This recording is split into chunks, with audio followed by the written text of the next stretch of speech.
Assalamualaikum to everyone. First of all, I introduce myself. I am Tadagul Khan, student of Management Science, class later BBA, third semester. Today, I am presenting the first three chapters of Principle of Accounting. So, our first chapter is Accounting for Decision Making and Control. So, here is our outline of chapter 1, Introduction. Purpose of Management Accounting. Here subtopics are planning or decision making and control.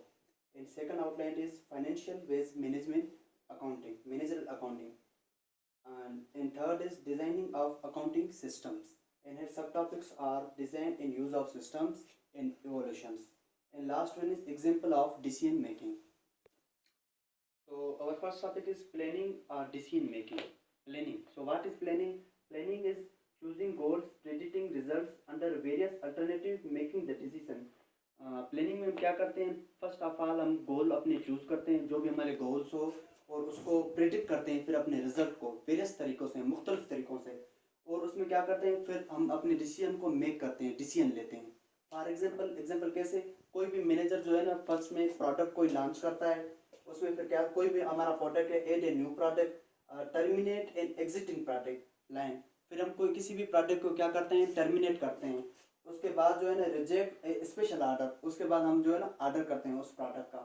उसके बाद क्या है? Pricing. Pricing क्या है? Set selling price, profit और cash flow. After that there will be a cost control. What is cost control? Add equipment, change production process, make or buy outsource. So now is control. So what is control? Control means implementing the action. Control में हम क्या करते हैं? अपने action को जो है ना इम्प्लीमेंट करवाते हैं. और उसके बाद evaluating the performance of personnel and operations. अपने इवोल्यूट करते हैं परफॉर्मेंस को और ऑपरेशंस को. उसके बाद क्या है? Goal to ensure that the organisation operates in the intended manner. हम इंश्योर कराते हैं ऑर्गेनाइजेशन में अपने कोई भी मैनर को, किसी भी इम्प्लीमेंट को, एक्शन को इम्प्लीमेंट करवाना. So now objective of managerial accounting. Managerial accounting के objectives क्या हैं? So there our first objective is to provide information for the decision making. किसी भी decision making को हम जो information है वो provide करते हैं. So next one is to assist in controlling operation. और हम जो controlling operation है उसको क्या करते हैं? Assist करते हैं. Third one is to motivate employees toward achieving the organization goals. हम एम्प्लॉय को क्या करते हैं? मोटिवेट करते हैं. मतलब ऑर्गेनाइजेशन को जो भी हमारा गोल होता है उसके लिए हम एम्प्लॉय को मोटिवेट करते हैं. तो last one is to measure the performance of employees और सनसेट ऑफ द ऑर्गेनाइजेशन. हम मेजर करते हैं परफॉर्मेंस को कि एम्प्लॉय जो है ना उसी हिसाब से, जो हमारा टारगेट है, हमारा गोल है, उस हिसाब से एम्प्लॉय अपना जो है ना वर्किंग करे. So now our other topic is, other slide is distinction between financial and management accounting. Financial और मैनेजमेंट अकाउंटिंग के बीच में डिफरेंस क्या है? So first of all financial accounting क्या है? Use by share holders, bond holders, taxing authorities, regulating bodies, ETC. इसमें जो डिसीजन लेते हैं वो शेयर होल्डर्स लेते हैं, बॉन्ड होल्डर्स लेते हैं, टैक्सिंग अथॉरिटीज लेते हैं, रेगुलेटरी बॉडीज लेते हैं. For example rule oriented general purpose reports. और मैनेजर अकाउंटिंग में क्या होता है? मैनेजर अकाउंटिंग में जो डिसीजंस लेते हैं use by managers and inter to firm. इसमें जो डिसीजन लेते हैं वो मैनेजर्स लेते हैं, और इंटर फर्म्स जो इंटरनल इश्यूज हमारे होते हैं, focus on the internal needs of managers, planning, decision making, performance, evolution. इसमें जो भी मैनेजर्स डिसीजन लेते हैं वो जो भी ऑर्गेनाइजेशन के इंटरनल फर्म्स में जो भी मसले होते हैं, जो भी इश्यूज होते हैं, उसमें मैनेजर प्लानिंग और डिसीजन के साथ कोई भी परफॉर्मेंस अप्लाई करने के लिए डिसीजन लेते हैं. ये सारा मैनेजर के हाथ में होता है. और वो किसके हाथ में होता है? फाइनेंशियल अकाउंटिंग शेयर होल्डर्स के हाथ में होता है, बॉन्ड होल्डर्स के हाथ में होता है, टैक्सिंग अटॉर्नी. ये दोनों बीच में डिफरेंस है, वो इंटरनल है और वो एक्सटर्नल है. So next slide is designing foundation, economic perspective and assumptions. Assumptions में क्या होता है? Self interested employees maximise their own self interest. एक तो सेल्फ इंटरेस्ट उसमें होता है, और उसमें जो एम्प्लॉयज होते हैं वो अपने सेल्फ इंटरेस्ट के लिए अपना वर्क जो है ना मेहनत ज़्यादा करते हैं. नेक्स्ट पे owner want to maximise firm value. Owners चाहते हैं कि वो अपने फर्म्स की वैल्यू जो है ना मैक्सिमाइज करते हैं. और third one is maximise profits, maximise firm value. अगर प्रॉफिट हमारा मैक्सिमाइज होगा, प्रॉफिट को हम बढ़ाएंगे, तो ऑटोमेटिकली सिंपल सी बात है कि हमारा जो फर्म्स वैल्यू है वो भी ऑटोमेटिक मैक्सिमाइज होगा. गोल इसमें क्या है? To design performance incentive based on accounting measures to motivate employees to take actions that maximize firm's value. इसमें हमारा गोल क्या होता है, इसमें हमारी जो परफॉर्मेंस है बेस्ड अकाउंटिंग मेयर्स की है, उसमें हमारा मेन फोकस यही होता है कि हमारे जो एक्शंस हैं हम उनको अपने एम्प्लॉयज़ को मोटिवेट करते हैं कि वो अपने एक्शंस के थ्रू अपना जो वर्किंग है वो हार्ड वर्किंग करें और मैक्सिमाइज का जो अपना हमारी फर्म्स वैल्यू है उसको मैक्सिमाइज करें. So our other slide is designing conflicting goals. इसमें क्या होता है, जो हमारा फर्स्ट जो पैरा है हमारी डिसीजन मेकिंग में क्या होता है, want to avoid distorted information. हमारी जो ख्वाहिशात होते हैं कि जो डिस्टोर्टेड इंफॉर्मेशन होते हैं उसको हम क्या करते हैं, अवॉइड करते हैं. उसके बाद desire estimate to plan future activities, और हमारी जो ख्वाहिश होती है हम एस्टिमेट करते हैं अपने जो फ्यूचर प्लानिंग्स हमारी एक्टिविटीज़ होती है उसको हम क्या करते हैं, प्लान करते हैं. उसके बाद है कंट्रोल में क्या आता है, need incentive to motivate behaviour changes. इसमें हमारी नीड होती है कि हम अपनी बिहेवियर चेंजेस को चेंज करते रहें. Tendency to ignore information not specially included in the system. हमारे अंदर टेंडेंसी होनी चाहिए इंफॉर्मेशन को इग्नोर करने पर स्पेशली जो इंक्लूडेड हो सिस्टम में. और उसके बाद क्या है, डिज़ायर टू रिपोर्ट गुड. हमारी डिज़ायर होती है कि हमारी रिपोर्ट जो है ना हमेशा एक अच्छे मफाद में हो और एक अच्छी उसका जो है ना सबमिशन हो. Numbers to certified top manager. अब हमारा जो नंबर है वो एक टॉप मैनेजमेंट में हो. हमारी ऑर्गेनाइजेशन का जो भी परफॉर्मेंस है, वर्किंग है, हमारी हमेशा यही ख्वाहिश होती है कि उसका जो फील्ड है वो हमेशा टॉप मैनेजमेंट में हो.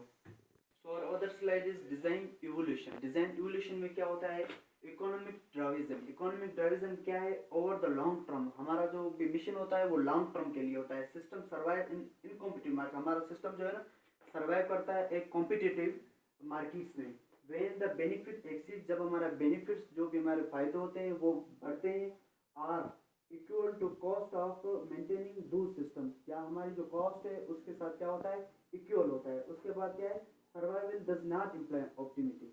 उसमें क्या होता है, बेटर सिस्टम में भी एग्जिस्ट करता हो पर but have not yet been destroyed. Better system में भी हमारे माइंड में एग्जिस्ट करता हो पर इस करंट मौजूदा हालात तक वो अभी तक डिस्कवर नहीं हुआ. Now our other slide is different cost for different purpose. Different purpose के लिए हमारी जो कॉस्ट होती है वो डिफरेंट होती है. फॉर एग्जांपल पॉइंट्स में बताया गया है, no signal cost figure is superior to others. Our system involves trade-offs between decision making and control. Number third point is made decision या choices are arbitrary.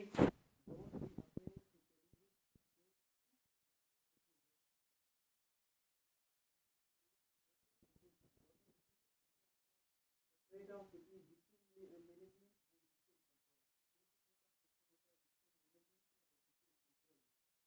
हम जो कॉस्ट से हमेशा अवेयर होते हैं, be aware of cost. Number third पर use opportunity cost. जो हमें अपॉर्चुनिटी कॉस्ट होती है हम उसको यूज करते हैं.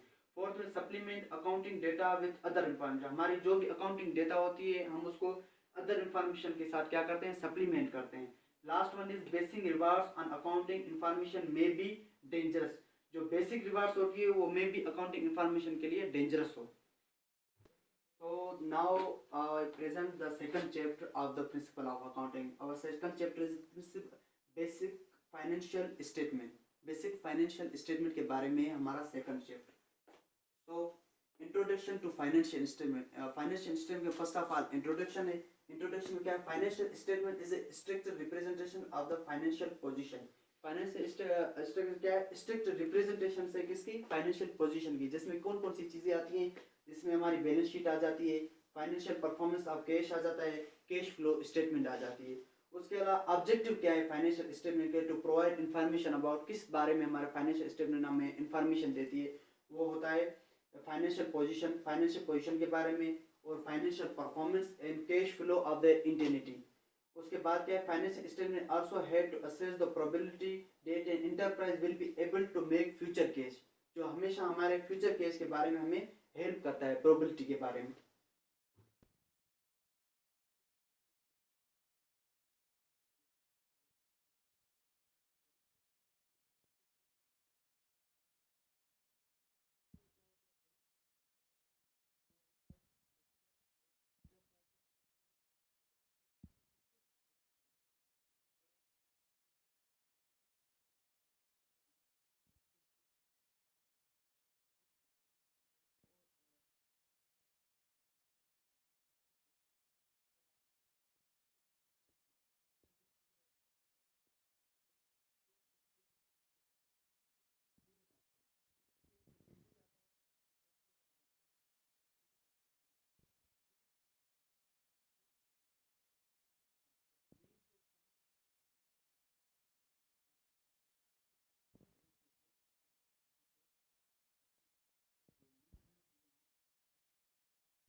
So now the balance sheet. Balance sheet क्या होती है? What is balance sheet?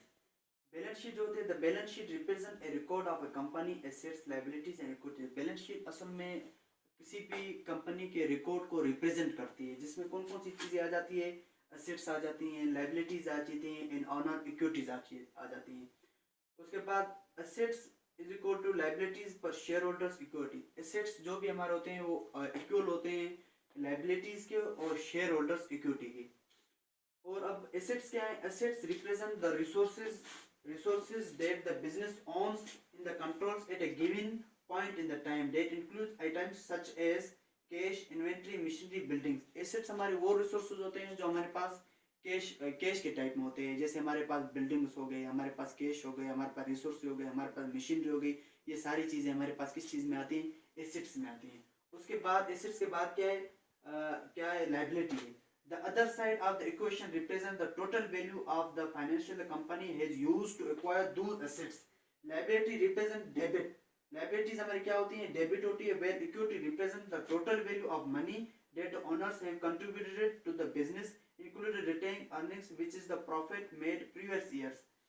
अब लाइबिलिटी में क्या होता है? लाइबिलिटी में अगर आप कोई भी चीज़ खरीद लेते हैं, परचेज कर लेते हैं, बट उसको हमने अभी तक पेड नहीं किया हो पर फ्यूचर में हमें पेड करना हो, तो वो जो सारी चीज़ें हैं हमारी किस चीज़ में आ जाती हैं? लाइबिलिटीज में आ जाती हैं। बैलेंस शीट में जो तीन मेन चीज़ें आती हैं, जो मैंने आपको ऑलरेडी डिस्कस कर चुका हूँ, वो तीन मेन चीज़ें एसेट्स है, लाइबिलिटीज है, इक्विटी है। एसेट जो इक्वल होता है लाइबिलिटी और इक्विटी के होता है। एसेट में कौन कौन सी चीज़ें आती हैं यहाँ से फिर मैं डिफाइन कर दूँ। कैश इन्वेंट्री जो हमारी होती है, लैंड होती है, ब्रिज होती है, इक्विपमेंट्स होती हैं, और जो भी हमारी सिक्योरिटीज होती हैं वो किस चीज़ में आती है? एसेट्स में आती है। और लाइबिलिटीज में क्या चीज़ें आती हैं? लाइबिलिटीज में हमारी जो वेज हम पेएबल करते हैं, टैक्सेस पेबल करते हैं, नोट्स पेबल करते हैं, शॉर्ट टर्म या लॉन्ग टर्म कोई भी चीज़ पेबल जो हमने पेड नहीं की हो, वो चीज़ें हमारे किस में आ जाती है? लाइबिलिटीज में आ जाती है। इक्विटी में क्या आता है? इक्विटी में जो भी हमारा प्रीफर स्टॉक हो, कॉमन स्टॉक हो, रिटेन हो या अर्निंग्स हो, ये सारी चीज़ें किस में आती हैं? इक्विटी में आती हैं। अब नेक्स्ट टॉपिक हमारी, why do we need sheet. Balance sheet की हमें ज़रूरत क्यों पड़ती है, किस लिए हम बैलेंस शीट बनाते हैं? इसको मैं बता दूं, because balance sheet provides investors with a snapshot of a company's health as of the date provided and the financial statement. जो भी डेट प्रोवाइडेड है का जो भी स्पेसिफिक डेट में हमें जो भी बैलेंस शीट में हमें रिकॉर्ड मिलता है, उससे हमें पता चलता है कि कंपनी की अपनी वेल्थ क्या है, उसकी अपनी हेल्थ क्या है, वो किस स्टेटमेंट पे है, हमें प्रॉफिट दे रही है, लॉस दे रही है, स्टेज क्या है कंपनी की, टाइम पीरियड में जब भी हमें टाइम ये मिलती है बैलेंस शीट, उसमें हमें ये आइडिया हो जाता है। If a company assets are large relative to liability, it is a good shape. Controversy is company with a large amount of liabilities relative to assets has a risk to creditors. अगर company के assets कभी भी ज़्यादा होते हैं तो हमें पता लगता है कि कंपनी हमारी मुनाफे में जा रही है, फ़ायदे में जा रही है, प्रॉफिटेबल है। अगर उसके मुताबिक उसके अपोजिट अगर लाइबिलिटीज़ ज़्यादा अमाउंट में है, लाइबिलिटीज़ की जो अमाउंट है वो एसेट से ज़्यादा है, तो इससे हमें आइडिया होता है कि कंपनी जो है ना रिस्क में जा रही है, मतलब हम कभी भी डूब सकते हैं, कभी भी कंपनी बिजनेस हमारा फ्लॉप हो सकता है। The higher the risk ratio, the greater risk will be associated with the firm's operation. In addition, high debit to assets ratio may indicate low borrowing capacity of a firm, which in turn with lower the firm's financial flexibility. अगर हमारा risk जो है ना high होता है, ratio high होता है liabilities का, उससे हमें पता चलता है कि हम डूबने वाले हैं। Now turn over to the our next topic, और next topic is the income statement. Income statement क्या है?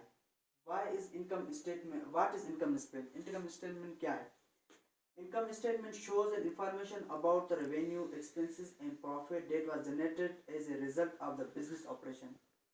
इनकम स्टेटमेंट जो है ना, हम एक स्टेटमेंट है, इंफॉर्मेशन है अबाउट द कंपनीज की, जो हमारे रेवेन्यूज, एक्सपेंस और प्रॉफिट के बारे में बताती है, और performance over specific time framework, और जो भी परफॉर्मेंस होता है एक स्पेसिफिक टाइम पीरियड में।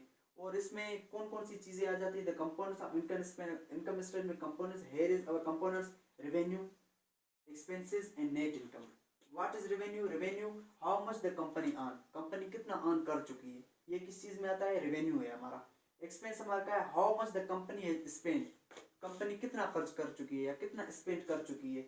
उसके बाद last one is net income, before and after tax. Net income, do we need income statement? Income statement की हमें ज़रूरत नहीं पड़ती है, बिकॉज क्योंकि income statement answers the questions how well the company's business. income statement हमें बताती है कि कंपनी का जो बिजनेस है कैसे रन कर रहा है, और डज इट परफॉर्मिंग वेल, क्या कंपनी का बिजनेस जो है एक अच्छी तरह से डेवलप हो रहा है, अच्छी तरह से काम वर्किंग हो रही है प्रोसेस में. Basically the question it is making money. Basic question ये है क्या हम मुनाफा कमा रहे हैं कंपनी से. Firms with low expenses and high profit relatives. Firms जिसमें हमने लो एक्सपेंस किया है और प्रॉफिट जो है ना relatives revenues are typically more desirable for investment because it brings more money directly to stake holders. Now the other topic is the statement of cash flows. Cash flows की statement क्या है? What is statement of cash flows? The statement of cash flow represent a record of a business cash inflows and outflows over a period of time. Cash flows एक statement है जो एक record है जो represent करता है कि company में जो भी हमारे इनफ्लोज और आउटफ्लोज हो रहे हैं over period of A time. It is the most sensitive statement and it focus on the following cash related activities. ये हमारी जो है ना मोस्ट सेंसिटिव स्टेटमेंट है जो हमारा फोकस किस चीज़ पे करता है, जो भी कंपनी में कैश फ्लोज एक्टिविटीज हो रही है उसके बारे में ये एक डिपार्टमेंट जो है ना फोकस करता है. Operating cash flows cash flow operate कैसे का cash generated from day to day business operation. Day to day जो भी बिजनेस ऑपरेशंस होती है, जो भी कैश फ्लोज होता है वो ये ऑपरेट करते हैं. उसके बाद cash from investing, cash used for investing in assets as well as the proceeds from the sale of other business equipment और long term assets. Cash from financing, financing से जो कैश फ्लो होता है cash paid और received, जो भी हम cash paid करते हैं या रिसीव करते हैं from the issuing and borrowing of funds, funds को इशू करते हुए या बारो करते हुए. अब second slide is why do we need statement of cash flows. Cash flows की हमें कौन सी जरूरत पड़ी, इसकी क्या जरूरत में पड़ती है कैश फ्लोज की. Statement of cash flows is very important to investors because it shows how much actual cash a company has generated. ये कैश फ्लो स्टेटमेंट हमारे लिए बहुत ज़रूरी है क्योंकि ये हमें बताती है कि कंपनी में कितना कैश डेली बेसिस पे जो है ना जनरेटेड हुआ है.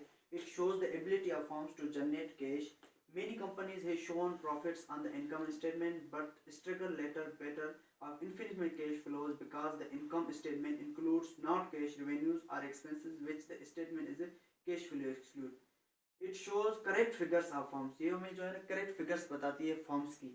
Because cash flows statement is very difficult for a business to manipulate its cash situations. Earnings can be manipulated but it's tough to fake cash in the bank for the reason some investors use cash flow statement as a more conversation variable of a company's performance.